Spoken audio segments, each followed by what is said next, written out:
The Disrupt Education vlog can be found on YouTube. To hear it in podcast form, search Disrupt Education on any of the following podcast platforms: Anchor, Apple Podcasts, Google Podcasts, Breaker, Castbox, Overcast, Radio Public, Pocket Cast, Spotify, or Stitcher.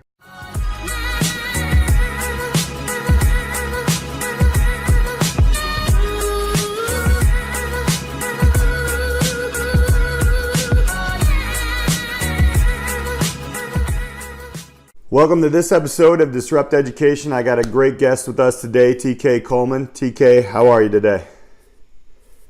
Hey, I'm fantastic, Peter. Thanks for having me on here with you. Oh, absolutely. Our pleasure. Tell us a little bit about yourself and your educational journey. Well, for me, my educational journey begins in a more of a pre-academic, religious, philosophical context.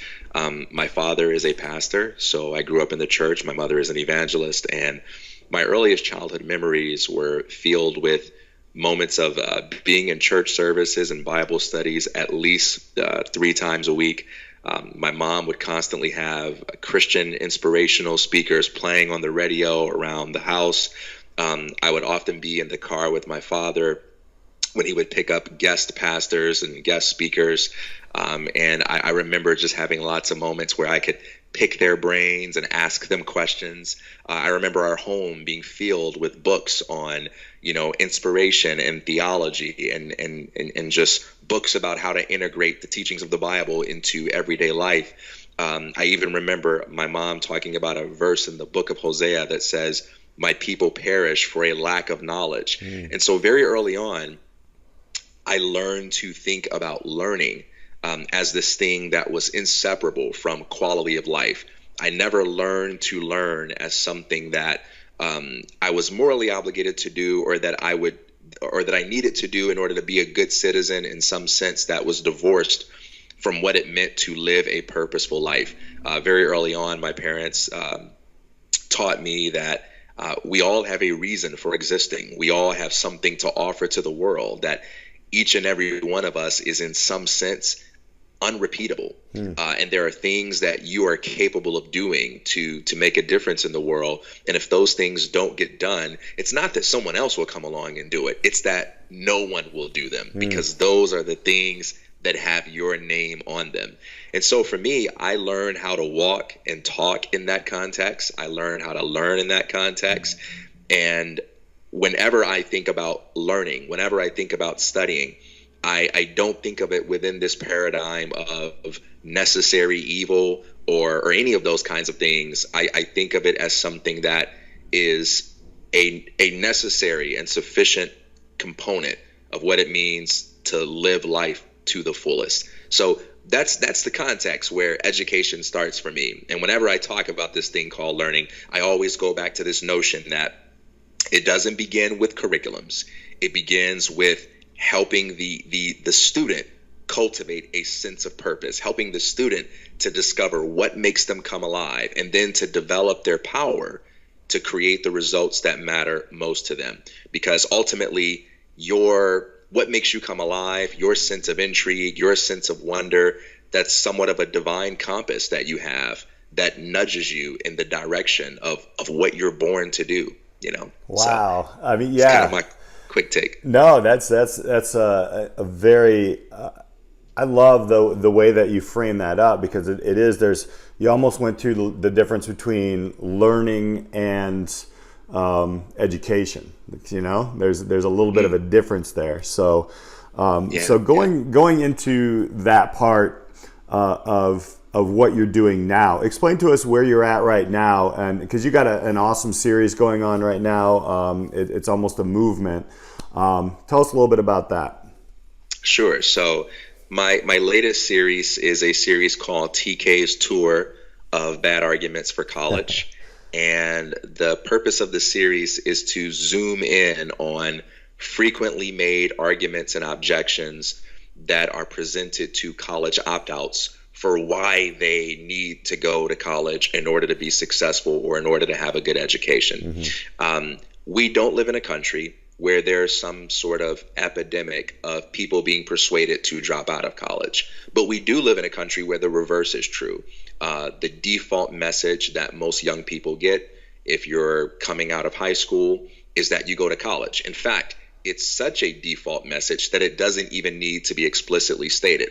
That's when you know that an idea is powerful and pervasive, when it doesn't need to be taught, because it's so built into the infrastructure of society itself that you inherit the idea without even having to think critically about it. So for most people who are at that point where they're in their junior or senior year, they're getting ready to think about the next steps, it's a foregone conclusion for them that they are going to college. No one is asking the question, are you going to college? The question is, what college are you going to, or what are you going to major in?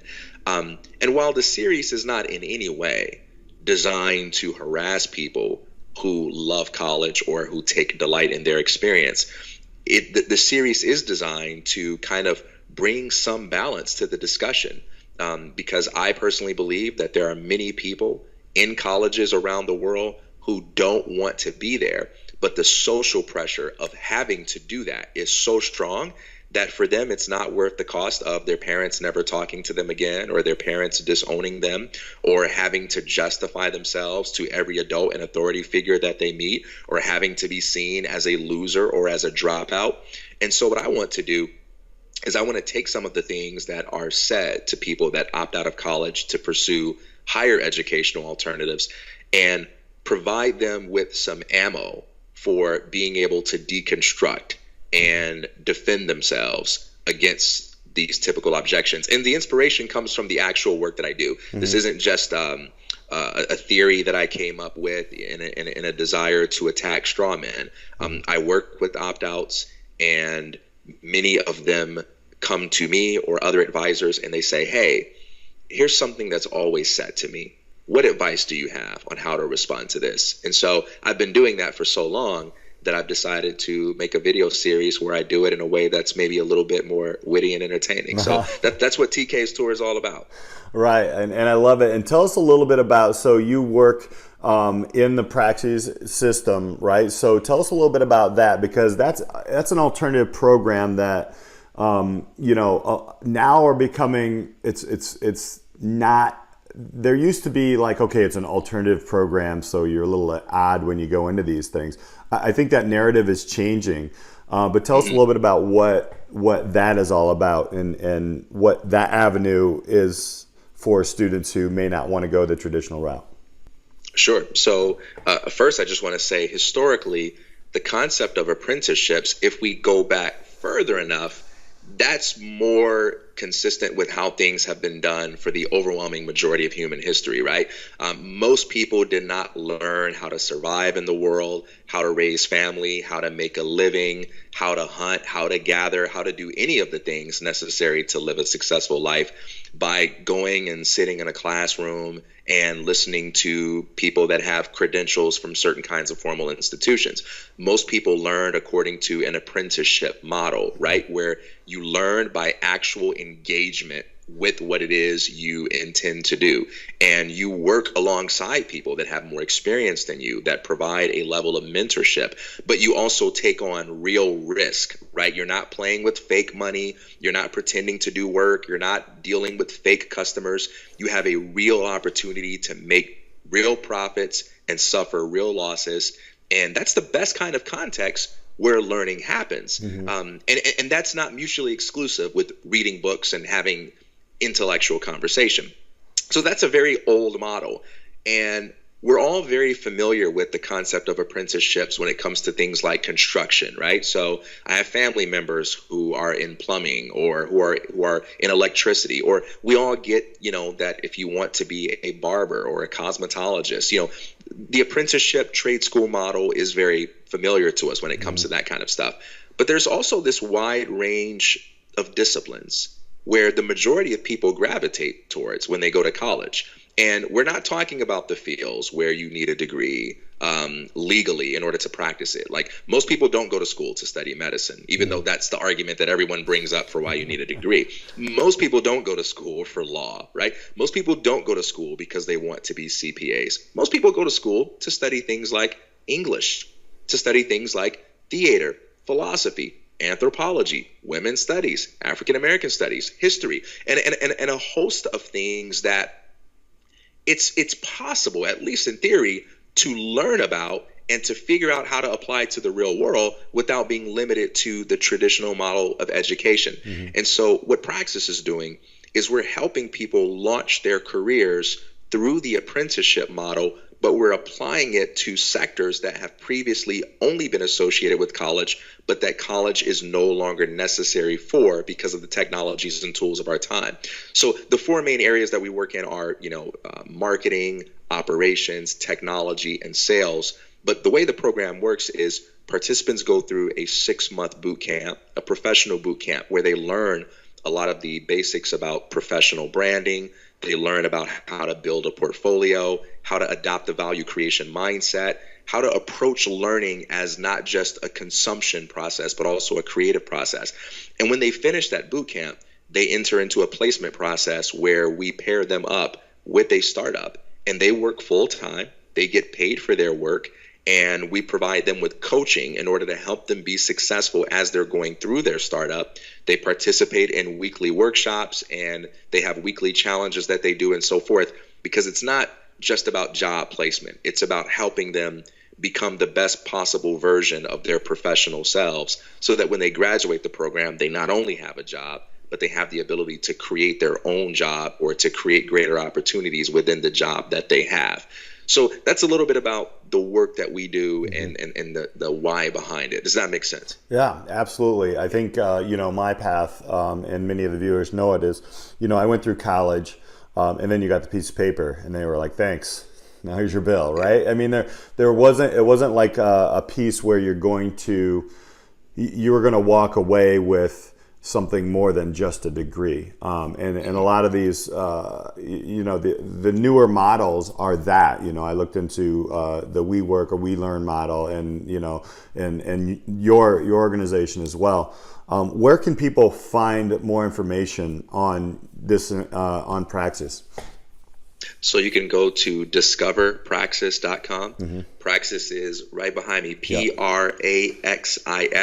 Discover, as in discover new possibilities, discover a new way of launching your career, discover a new way of thinking about education, discover something beyond the status quo, discover something beyond the outdated approach that you must go about educating yourself in this one way because it's a necessary evil. Discover something better than that. Discoverpraxis.com. We have a career launch resources section on our blog, on our website, where you can see our podcast series.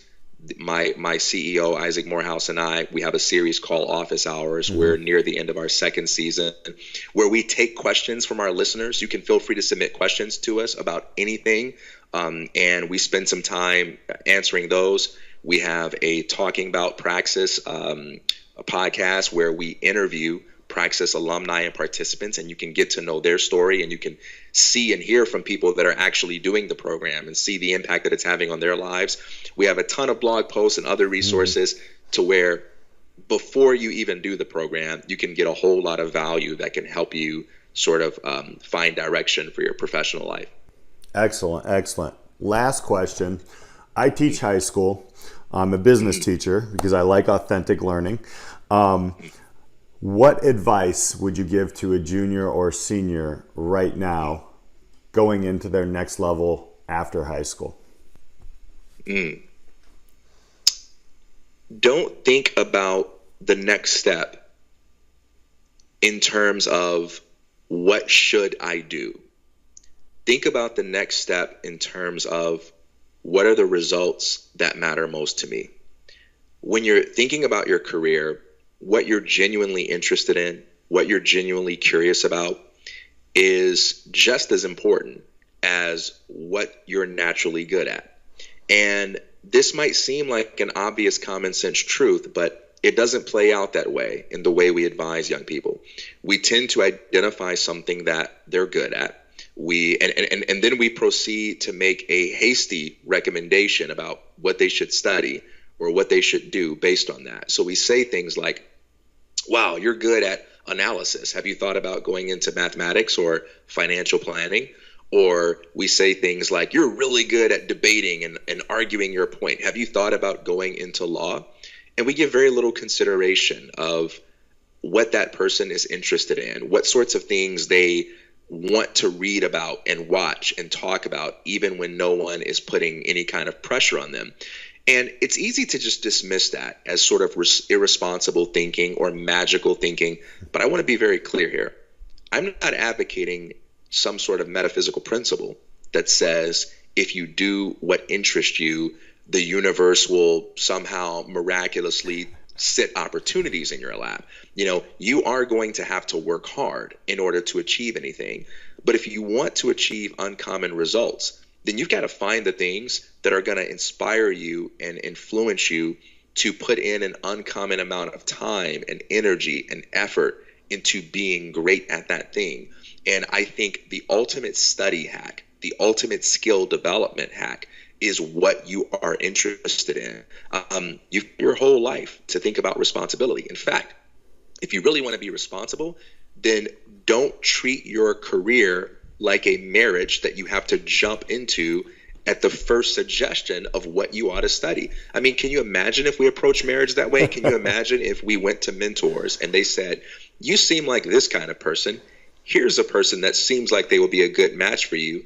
Now I want you to commit to being with them for the rest of your life based on that. How about an initial conversation first, right? How about a very casual first date first, right? And then we'll see if it's worth any further investment. Take that same approach with your career.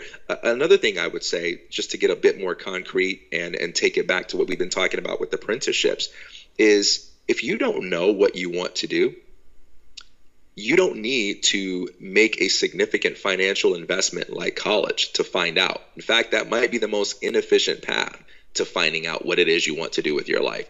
If you are determined to go to college, or you're afraid that your parents are going to make you go or something along those lines, it's not as if there's some expiration date that says if you don't go within 16 months of graduating high school, you will be a loser forever and the probability that you will go to college is zero. No, that's not the case at all. In fact, one of the biggest myths about college is that people actually finish in 4 years. Only a minority of college students finish in 4 years. Most people take 5 to 6 years to finish. So if you're worried about finishing on time, you can take a year to think about what you want to do, and you'll still be just on time. In fact, you might be ahead of the curve because you will have done something other than just kind of like fool around and spend a lot of money to experiment. But there are lots of things that you can do to sort of get valuable experience and enhance your education that don't involve jumping into college. You can do a gap year program. You can do a mission trip. You can do a 1-year apprenticeship. You can get a job for a year. Lots of things that you can do. So don't just go to college because it's the next logical step. Think critically about what you're going to do and make a choice that's based on your actual goals. Because as my mom would often say, if you don't know where you're going, any road will get you there. And that's a terrible way to live life. Excellent. Thank you so much. I love the parallels. I have a 13-year-old, and when I think about it, I kind of do a parallel similar to the marriage piece, which I'm happily married for 19 years now.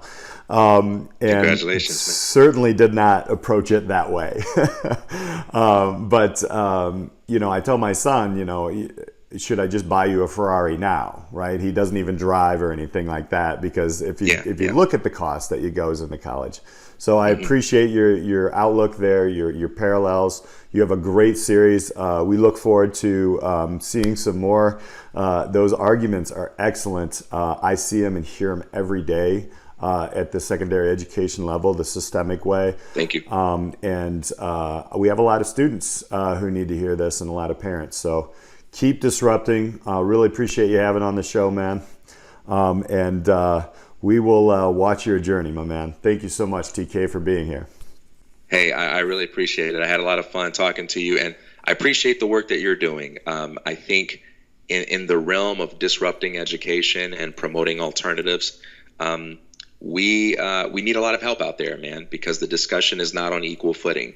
The way we react to people who say, I'm pursuing an alternative, is very different from the way we react to people who do what the overwhelming majority of people are doing. And so when you pursue alternatives or promote them, you are questioned, you are scrutinized in a way that most people are not.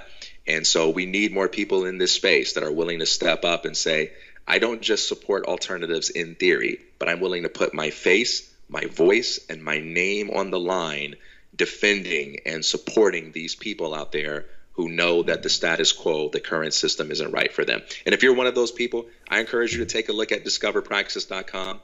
I'm not asking you to marry the program. I'm not asking you to make a 4-year commitment or a 3-year commitment or a 2-year commitment. One of the best things about apprenticeships is that this is something that you can do for 1 year of your life, not 4 years, not 5 years. And if at the end of that, you still feel like you want to go to college, you're free to do it. And I think you get a lot more out of your college experience. But I think after you experience something like this, you might feel like there's no way that I'm going back. I'm only going forward from here. Excellent. Well put. All right, ladies and gentlemen, that's going to do it for this episode of Disrupt Education. Keep disrupting out there. Follow TK. Take a look at Discover Praxis, and we will see you next time. See you next time. Thank you.